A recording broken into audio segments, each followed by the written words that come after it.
شامل ہے کہ اگر روزے کی حالت میں کوئی ہم سے غلطی ہو جاتی ہے تو اس کی نشاندہی مانے.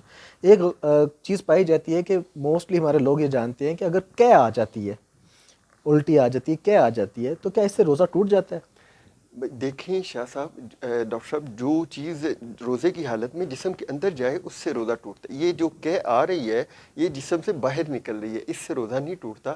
ہاں یہ منہ بھر کے ہو تو پھر اس کے مسائل الگ ہیں, یا جان بوجھ کے کوئی قے کر دے, جان بوجھ کے قے کر رہے, اس سے پھر وہ پھر چونکہ پیچھے جانے کا خدشہ ہوتا ہے, اس سے پھر روزہ ٹوٹ جاتا ہے. یہ تو بات کا مسئلہ ہے. اس سے اہم مسئلہ, جی جی جی ضرور, حضور نے ارشاد فرمایا روزہ ہم کیوں رکھتے ہیں؟ یہ روزہ کیا ہے؟ یہ روزہ کون سی عبادت ہے؟ ہمارے نزدیک تو شاید بھوکا رہنا روزے کا نہ.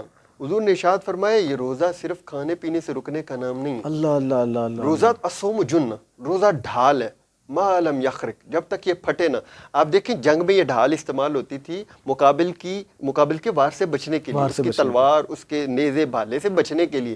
جب یہ سارا کا سارا پھٹ جائے تو اس نے مسلمان کو کام کیا دینا ہے میدان جنگ میں؟ یہ کوئی کام نہیں دے گی. حضور نے ارشاد فرمایا یہ ایسی ڈھال ہے جو تجھے قیامت کے قبر کے عذاب سے بچائے گا.